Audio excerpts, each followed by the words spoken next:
교회 담임 목사님의 사모님과 절친이었던 친구분이 그 선배님의 사모님인 거예요. 정말 기가 막히게 연결이 된 거죠. 이렇게 연결이 돼서 저희 담임 목사님이 허락을 해줌과 동시에 어마어마한 물량 지원을 해주셨습니다. 컴퓨터도 막 몇 대 이렇게 가져가라 그러고, 그다음에 의약품 몇 가져가라 그러고, 그다음에 옷 가져가라 그러고 해가지고 짐을 우리 동아리에서 준비한 비전 트립이었는데 우리 교회에서 20박스를 만들어 갖고 이렇게 줬어요. 그러니까 막 너무 그때는 그 키로수 제한이나 이런 게 굉장히 엄격하지 않았어 가지고 이렇게 잘 말하면 그냥 공짜로 갔었던 때예요. 그래서 아무 문제 없이 준비를 잘 해가지고 이렇게 갔어요. 가면서 저희 목사님이 이제 마지막으로 확인을 하는 겁니다. 김전도사. 그런데 가면은 뭐 하나? 이제 물어본 거예요. 비전 트립 가면 이제 보통 사역 계획이 나오잖아요. 그래서 일주일 동안 이런 일정으로 이렇게 사역을 합니다라고 하는데 제가 그거를 이제 말씀을 못 드려서 궁금하셨던 거예요, 목사님이. 가서 뭘 하는지 알아야 얘를 보내놓고 기도를 뭐 해주든 말든 하니까. 그래서 뭘 하나? 저는 이제 들은 게 없는 거예요. 그거 일정표를 문서로 받은 게 없어서 그냥 말씀을 드렸어요. 예, 목사님, 저희는 남성 중창 동아리고요. 가서 뭘 하냐면 중창을 합니다. 가서 이제 기본곡 한 20곡 정도 이렇게 외워가가지고 그거를 그냥 노래를 부르고 옵니다. 그랬더니 이제 가기 전전날이었는데 목사님이 막 야, 준비가 이렇게 안 돼가지고 무슨 선교를 간다고 이러면서 진작 알았으면은 이런 거 해가지고 훈련을 좀 시켜줄 텐데 이러면서 막 아쉬워가지고 어쨌든 다녀오라고 기도할 테니까 그러면서 막 이제 속으로 이제 걱정을 했어요. 이거 참 큰일 났다. 우리가 준비가 참 안 된 팀이었구나. 이제 이틀 전에 그걸 알은 거죠. 알아서 갔어요. 갔는데 준비가 많이 안 된 줄 알았고 실제로 준비가 많이 안 되었고 그런데 하나님이 기가 막히게 일을 하시더라고요. 그러니까 이 태국을 갔었던 건데 태국이었는데 동남아 지역에 있는 사람들은 원래 이제 그 클래시컬한 성악이나 이런 오케스트라나 이런 쪽을 별로 접하지를 않잖아요. 굉장히 그게 나름 유럽 쪽의 문화고 또 어떻게 보면은 이제 굉장히 비싼 돈이 드는 그런 이제 문화이기 때문에 이 사람들이 잘 접하지를 못한단 말이에요. 그래서 남자 12명이 가가지고 그냥 노래를 부른 거예요. 기본곡을 그냥 부르는 거예요. 서가지고 이런 마이크 장비 이런 거 하나도 없어요. 전자장비고 뭐고 없고 뭐 사람들 이게 흥겨워하는 드럼이고 뭐고 이런 거 없어요. 없고 그 사람들 태국어로 준비된 무슨 사형리나 이런 거 없어요. 아무것도 없고 12명이 가서 그냥 노래 부르는 거예요. 가서 1시간 동안 그냥 부르는 거예요. 주의 크신 은혜로서 이거부터 시작해서 막 이제 부르는 거예요. 근데 앉아있는 사람들이 이 사람들 뭐 하러 왔나 이렇게 보다가 충격을 받는 거예요. 무슨 충격이냐면 이런 사람들은 처음 봤다 이거예요. 보통 와가지고 막 이렇게 재밌게 해주고 뭐 스킷 드라마라도 하나 하고 뭐 복음 제시하는 어떤 그런 거 하고 그러고서 막 이렇게 하는데 하나도 없어요. 가지고 그냥 노래만 부르고 이렇게 오니까 이 사람들이 이해를 못하는 거예요. 이게 대체 뭐 하는 건지 전혀 이해도 못하고 막 그러니까 그런데 그게 어떻게 작용을 했냐면요. 정말 희한하게 보통 그렇게 가면은 비전 트립을 가면 우리가 막 하고 나면 사람들 많이 몰려와서 막 하고서 우리가 빠져나오면 막 또 가잖아요, 집에. 이 사람들이 집에를 안 가요. 집회가 끝났는데. 집에 안 가고 뭐 하냐면 선교사님한테 와서 물어보는 거예요. 저 사람들 뭐 한 거냐고. 내가 지금 와서 1시간 동안 있어 봤는데 뭐 한 건지 모르겠다고 좀 설명 좀 해달라고. 선교사님이 사람들이 안 가고 있으니까 대놓고 이제 복음 전하는 거죠. 이 사람 우리 노래는 전부 한글말로 했으니까 무슨 노래인지 상관없어요. 이 사람들이 노래를 한 건데 어떤 노래였냐면 우리가 원래 하나님이 우리를 사랑하셔서 사람을 만들었는데 우리가 죄인이었고 그때부터 복음 전하는 거야. 그냥 막 전하니까 이 사람들이 멍하니 듣고 있다가 그렇구나. 그러고 나 이제 그럼 구원받으려면 어떻게 해야 되냐고. 이런 일들이 몇 군데에서 일어났어요. 몇 군데 전부 다 일어난 건 아니고 한 대여섯 군데를 갔었는데 한 두세 군데 정도에서 일어났는데 우리가 무엇을 가지고 어떻게 하느냐보다 중요한 게 뭐냐면 하나님이 그것을 어떻게 쓰실 거냐. 그러니까 바울이 복음을 전하는 열정이 있었어요. 그리고 에베소 지역에 복음을 전해야만 한다는 어떤 굉장히 탁월한 식견도 있었어요. 이 지역은 문화가 이렇게 종합적으로 사람들이 많이 모여 있고 굉장히 문화가 발달해 있었고 교류가 활발했던 곳이기 때문에 이 지역에 복음이 들어가면 복음이 사방팔방 전파되는 게 너무 쉬워요. 그러니까 전략적 요충지예요. 복음을 전함에 있어서. 그러니까 바울이 알았단 말이에요. 알았고 거기에 복음을 전해야만 한다는 사명이 분명히 있었고 바울이 정확하게 그 지역을 품고 그렇게 했어요. 그런데 하나님의 때와 방법이 아닐 때는 하나님이 막으셨던 거예요. 그래서 그가 순종하고 빌립보로 갔던 것이고 이제 19장에 와서는 하나님이 그에게 복음을 전하도록 하시는데 처음에 에베소에 와서 그가 복음을 전할 때 믿는 자도 생기고 안 믿는 자도 생겨요. 그런데 어떤 전략을 쓰느냐? 사람들을 모아서 회당에서 가르칩니다. 서원에서 가르칩니다. 두란노 서원이라는 곳에서 복음을 가르쳐요. 2년 동안이나. 바울이 가장 잘했던 것이 무엇이냐? 그의 사역 가운데 바울은 굉장히 이렇게 무대뽀로 어디를 가서 막 복음을 전하고 이러는 거 굉장히 잘했으리라 생각하시잖아요. 바울이 가장 잘했던 건 뭐냐면 성경을 조분조분 풀어서 복음을 전하는 거였어요. 굉장히 훌륭한 성경학자였고 굉장히 탁월한 구약 성경으로부터 예수 그리스도의 복음을 어떻게 도출해내는지 아는, 그러니까 2년 동안 거기서 제자 훈련을 받았던 이 사람들이 놀랍게 변화가 되는 것이죠. 바울의 사역 가운데에 가장 위대한 열매가 맺어진 곳이 이곳입니다. 하나님이 원하는 때에 하나님의 방법대로. 그래서 복음을 전하는 것은 순종에 의해서 되어지는 거예요. 바울이 할 수 있었던 것은 말씀을 풀어서 가르치는 일. 그런데 우리가 여기서 하나 더 생각을 해보면 여기 보면은 바울이 그렇게 두란노 서원에서 제자들을 이렇게 막 가르쳐요. 그런데 그러면서 그에게 놀라운 능력이 막 나타나는 일들이 또 그 뒤에 나옵니다. 뭐 손수건이나 앞치마를 가져다가 병든 자에게 얹으면 낫고 귀신이 쫓겨나가고 막 그런 기적을 행했던 일들이 막 일어나요. 자, 그런데 한번 생각을 해보세요. 두란노 서원이라는 곳에서 사람들을 모아놓고 제자들을 가르치는 이 일에 집중할 때 사방팔방 다니면서 복음 전하는 일을 원활하게 잘 할 수 있었을까요? 할 수 없었을까요? 쉽지 않았을 거란 말이에요. 차라리 회당을 돌아다니면서 이곳에서 갔다가 저기서 갔다가 하면서 복음을 전했다면 바울이 여기저기 다니면서 복음을 전하기가 쉬웠을 거예요. 그러나 서원에서 제자들을 가르치는 사역을 아주 고정적으로 하고 있는 상황에서 사방팔방 다니면서 바울이 직접 복음 전하기는 어려웠을 거예요. 그런데 결과적으로 어떻게 되냐? 아시아에 사는 자는 유대인이나 헬라인이나 다 주의 말씀을 들었다. 복음이 여기저기 사방팔방 다 전해졌대요. 뭡니까? 복음을 바울만 전한 게 아니라 여기에 모였던 제자들, 하나님 말씀을 듣고 구원받은 사람들, 하나님의 사람들이 모두 복음 전하는 일에 동참한 거예요. 바울은 바울의 방법대로 사람들을 모아 가르치는 일에 집중함으로써 이 서원에 모여 배운 사람들은, 제자가 된 사람들은 가서 데려옴으로써, 친구를 데려옴으로써, 혹은 가서 복음을 전함으로써 여러 모양으로 각자가 자신이 예수를 믿는 그 모양, 자신이 받은 그 은혜, 그것을 각자의 자리에서 각자의 모양으로 전했던 거예요. 전도는 누가 하는 겁니까?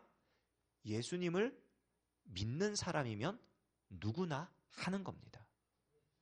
누군가에게 복음을 전해서 저 사람이 반드시 그 복음을 받아들이게 하고 그 사람을 교회로 데려오고 그 교회는 꼭 우리 교회여야 하고 우리 교회에 데려와가지고 꼭 등록을 시키고 그렇게 하는 게 전도가 아니에요.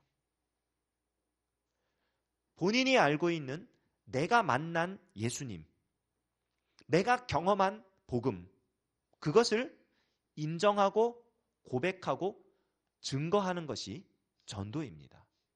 바울이 하나님 말씀을 풀어 가르치는 것, 그것이 바울이 할 수 있는 최고의 전도였기 때문에 그걸 한 거예요. 다른 이유 없습니다. 언제나 바울이 사역했던 방식을 보세요. 회당에 가서 성경을 읽고 있는 사람들에게 가서 이야기를 합니다. 이 성경에 그리스도를 말하고 있지 않느냐. 당신들이 읽고 있는 이 성경 속에 이 그리스도께서 이미 오셔서 십자가에 못 박혀 돌아가셨고 다시 살아나시지 않았느냐. 바울이 가장 잘했던 것이 그것이기 때문에 그렇게 복음을 전한 거예요. 예수님이 요한복음에 보면은 예수님이 사마리아 수가성에 살고 있는 여인에게 복음을 전하십니다. 만나 주십니다. 그 여인을. 복음이 되어 주시죠. 그래서 이 여인이 구원을 받아요. 내가 메시아를 만났다고. 그때 이 여인이 했던 게 뭡니까? 원래 사람들을 피해서 모두가 낮잠 자는 시간에 우물가에 물을 기르러 왔던 이 여인이 사람들 집을 찾아다니면서 문을 두드리면서 뭐라고 말을 하느냐? 와서 좀 보세요. 내가 메시아를 만났습니다. 내가 만난 사람이 메시아인데 혹시 당신이 기다리는 메시아도 그분일 수 있으니까 와서 한번 봐보세요. 이 여자가 예수님을 정확하게 100% 이해했느냐? 예수님을 제대로 전할 수 있었느냐? 증거할 수 있었느냐? 아니에요. 실제로 사람들이 이 여인의 전도를 받아가지고 예수님을 만난 이후에 여인에게 뭐라 그러느냐? 이제 우리가 저분을 메시아로 믿는 것은 네 말 때문이 아니라 저분이 하신 말씀 때문이다. 저분을 만나보니 저분이 진짜 메시아더라. 그러니까 이 여자는 아무것도 아닌 게 돼버린 거예요. 그런데 본인이 할 수 있는 자리에서 할 수 있는 일을 감당할 때 어떤 역사가 일어나느냐? 사람들이 예수님을 만나는 역사가 일어나는 거예요. 우리가 주일 전도를 이렇게 하는데 금요일에도 세미나 할 때 양 목사님이 이야기를 했지만 이렇게 어떤 분들에게 있어서는 이게 너무 쉽고 너무 단순한 방법이라 성이 안 찰 수도 있는 그런 이제 방법이라고 이야기하지만 왜 그렇게 쭉 난이도를 낮추어서 우리가 제공을 하는 거냐면 예수님 믿는 사람들이 원래 해야 하는 당연한 일을 누구나 할 수 있도록 격려해 주기 위함입니다.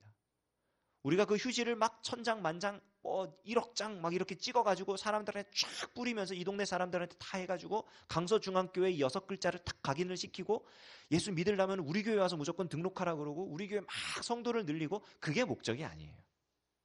원래 이 예수님 믿는 사람들이 모여서 하는 일이 뭐냐? 예배하는 일이고 흩어져서 하는 일이 뭐냐? 내가 만난 예수님 고백하고 증거하고 자랑하고 이거를 우리가 어려워하는 단어로 바꾸면 전도하는 거예요. 내가 만난 예수님을 증거하는 것. 에베소에 사는 아시아에 사는 모든 사람들이 복음을 들었다. 바울이 혼자 다 한 게 아닙니다. 바울이 모든 것을 다 감당하고 바울이 모든 능력을 다 행하고 바울이 그렇게 한 게 아니에요. 바울 한 사람이 한 게 아니라 하나님이 바울을 사용하셔서 두란노 서원에서 제자들을 양성하게 하셨고 그리고 복음을 듣고 구원받은 사람들이 자기 자리에서 자기의 지인들에게 혹은 모르는 사람들에게 복음을 전할 수 있도록 하셨던 거지요. 그 사람들이 이제 하나님께로 돌아오는 역사가 일어났던 것입니다. 왜 우리가 이 복음 전하는 일에 동참해야 하는가?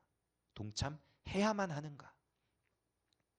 우리는 구령의 열정이라는 말로 전도의 동기에 대해서 조금 부담되는 어떤 그런 이제 이유를 이렇게 댈 때가 많아요.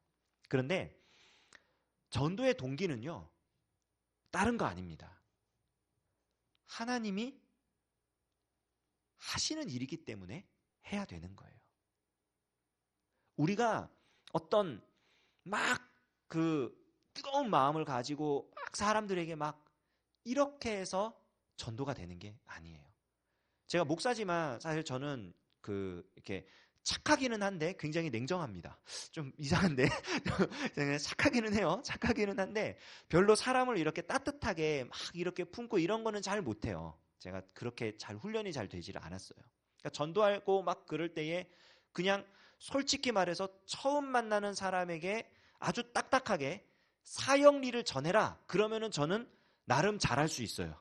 왜냐면 어차피 저 사람하고 나하고 관계 없으니까 그냥 모르는 사람이니까 그냥 이럴 수 있어요. 아는 사람한테 제대로 그 사람의 마음을 만져주고 막 이렇게 해라? 그럼 엄청난 기도와 노력이 필요합니다. 어떻게 이제 저 사람에게 접근하고 그거 해야 될지 막 살펴봐야 되고요. 타이밍을 잡아야 되고요. 기회가 됐을 때 두근두근하는 이 마음도 진정시켜야 되고 막 하면서 그런 게 막 필요해요. 그런데 참 신기한 게 뭐냐면은 내가 어떤 방식으로 어떤 마음으로 무엇을 했든지 간에 복음이 전해졌을 때 하나님이 준비시켜 놓고 하나님이 딱 이렇게 마련해 놓으셨던 사람들은요, 긍정적인 반응이 나오고요. 아직 때가 아닌 사람들은요, 긍정적인 반응이 안 나와요. 신기해요. 제가 고등학교 때 한번 교회에서 이제 전도주일 이런 거 하잖아요. 총동원 주일, 뭐 전도주일 이런 거 하니까 저희 고등부 때도 했어요. 그거를 목사님이 무조건 전도해 오래요. 그 목사님이 너무 무서웠어요. 그래서 전도 안 해오면 맞을 것 같은 거예요. 교회에서 맞으면 너무 서럽잖아요. 그러니까 전도해야겠다 생각을 하고 적어도 맞지 않기 위해서 그냥 옆에 있는 애한테, 우리 반에 있는 옆에 있는 애한테 그냥 얘기를 했어요. 야, 너 이번에 저기 일요일 날 우리 교회 와라. 어떻게 할게요? 진짜 왔어요. 깜짝 놀랐어요. 물어봤어요. 야, 너 왜 왔냐? 그랬더니 아니, 안 그래도 그때 교회를 좀 가볼까 생각하고 있었던 중이었는데 네가 그렇게 말하길래 그냥 한번 가봤다고 그렇게 얘기를 하더라고요. 그러니까 하나님이 준비시켜 놓고 하나님이 다 진행하게 하시고 하나님이 결과까지 탁 책임을 지셔요. 시작도 하나님이고 중간 과정도 하나님이시고 마무리까지 전부 다 하나님이 하십니다. 참 신기해요. 전도하기 제일 어려운 사람이 누구예요? 가족이죠. 가족 가운데 믿지 않는 가족이 있으면은 정말 힘듭니다. 그런데 참 신기한 게 뭐냐면요. 그렇게 전도하려 하고 어떤 수단과 방법을 써가지고 막 이렇게 하려고 해도 안 됐던 그런 가족들도요. 하나님이 때가 되어서 보내주실라 하면 정말 희한하게 오게 돼요. 저희 아버지도 굉장히 오랫동안 예수님을 안 믿었어요. 예수님을 안 믿는 이유가 있었어요. 저희 아버지가. 어렸을 때 교회를 한번 갔는데 누가 저기 아버지 신발을 신고 가버렸대요. 혹시 그런 경험들은 다 있으신가요? 저희 아버지도 굉장히 연세가 이제 있으시니까 옛날이니까 이렇게 갔더니 누가 본인 신발을 이렇게 신고 갔다고. 그래서 그때부터 아버지는 속으로 생각을 했대요. 아, 교회에는 도둑놈이 있구나. 이러면서 교회 가면 안 되겠다. 그래서 그때부터 안 온 거예요. 교회를. 언제까지 안 왔냐면은 한참 안 하셨어요. 굉장히 오랫동안. 중간에 제가 이렇게 할 수 있는 기회가 몇 번 있었죠. 어버이날 부모님께 편지 쓰기. 어린 마음 어떻습니까? 초등학교, 중학교 아직 어릴 때 편지를 쓰죠. 아빠 이제 담배도 끊으시고요. 술도 그만 마셨으면 좋겠고요. 우리 가족이 꼭 다 함께 교회 다녔으면 좋겠어요. 막 이러면서 그런 거 어린 아이들이 그런 편지 써서 이렇게 딱 주잖아요. 편지를 딱 써가지고 이렇게 딱 하잖아요. 그러면은 보통 부모님들이 감동받고 막 이러면 좋잖아요. 편지 딱 쓰는 뭐로 이게 반응이 딱 그런 거예요. 그냥 휙. 제 아버지 닮았어요. 그런 거 작은 편지나 선물이나 이런 거에 감동을 별로 못 받아요. 그냥 이건 뭐지? 이런 그냥 그렇게. 교회에서 나름 이제 그 찬양대 오랫동안 섬기고 이러면서 솔로를 맡게 됐어요. 전도할 수 있는 얼마나 좋은 기회입니까? 아버지 저희 다 이번에 돌아오는 주일날 교회 오면은 아들이 교회에서 독창을 합니다. 솔로를 합니다. 한번 오시죠. 그래 가볼게. 정말 그날 딱 왔어요. 주일날 딱 왔는데 찬양대 서가지고 이제 찬양을 딱 하잖아요. 저쪽 뒤쪽에 앉았어요. 우리 저기 원장로님 계신 저쯤에 딱 앉으셨어요. 저기 앉아갖고 찬양 시작하려고 딱 서가지고 이렇게 준비하고 있는데 나 왔다고 움찔 이거 삑사리 내고 막 그래가지고 그 다음부터 저희 아버지 또 안 오시죠. 니 못하던데 그러면서 그냥 그 다음부터 안 오시고. 정말 몇 번을 시도를 해도 그 다음에 또 한번 기회가 있어서 똑같이 한번 해봤어요. 이번에도 나 솔로 한다고 와버려. 정말 이렇게 말씀하셔요. 니 그때 못하던데 안 간다 그러면서 안 오셔요. 결혼하게 되니까 그제서야 아버지가 네, 교회 다녀줄게 그러면서 오시더라고요. 아무 말도 안 했어요. 그냥 우리 아버지는 정말 이렇게 멀어져 있는 분인가 보다. 어떡하지? 그러고 그냥 기도하는데 지옥만 안 갔으면 좋겠어요. 그냥 그렇게 정말 솔직한 마음으로 그렇게 기도하면서 있었는데 때가 되니까 그냥 하나님이 마음을 열어주시고 보내주셔요. 지금은 참 감사한 게 지금 성경을 필사를 2번인가 하셨어요. 이게 필사하는 게 보통이 아니거든요. 근데 정말 이렇게 하나는 책으로 딱 해가지고 카바까지 씌워가지고 하나 딱 했고 하나는 지금 원고만 있으신 것 같아요. 근데 어쨌든 굉장히 주일 성수하는 부분도 그렇고 굉장히 이렇게 신앙생활을 잘 하고 계셔요. 전도하는 것 시작도 하나님이시고 끝도 하나님이십니다. 우리는 그 중에 우리가 감당할 가장 중요한 부분은 뭐냐면 처음에 말했던 순종하는 것. 순종하는 것. 근데 이 순종이라는 것이 참 하나님이 우리에게 정말 인격적으로 우리를 대하신다는 게 순종한다는 것은 우리가 감당 못할 일을 하나님이 명령을 하고서 그 일을 따라라 하지 않으세요. 우리가 감당할 수 있는 일을 하라고 하십니다. 여기 보면은 이 사도행전 19장을 보면은 조금 우리가 읽었던 본문 조금 뒤로 넘어가면 놀라운 사건이 일어나거든요. 어떤 사건이 일어나냐면 이 에베소에 살고 있던 사람들이 예수님의 이름을 듣고 예수님의 이름이 높아져요. 그러니까 전도의 목적은 오직 그거 하나입니다. 예수님 이름이 높아지는 거. 어떤 귀신 쫓아내는 엑소시스트라 그러죠. 이런 사람들이 막 장난으로 그랬단 말이에요. 바울이 막 귀신도 쫓아내고 이러니까 바울이 믿는 예수의 이름으로 귀신아 나가라 막 이러면서 막 그런 축기하는 어떤 일들을 막 했단 말이에요. 근데 그때 이 저기 스게아의 7 아들도 그런 일을 막 이렇게 하는데 그 귀신이 오히려 제압을 해버리죠. 그러면서 내가 예수도 알고 바울도 아는데 니들은 대체 누군데 이러고 있냐 그러면서 사람들이 그 소문을 듣고 두려움에 빠집니다. 어떤 두려움이냐면은 예수님 이름을 함부로 팔면 큰일 나는구나.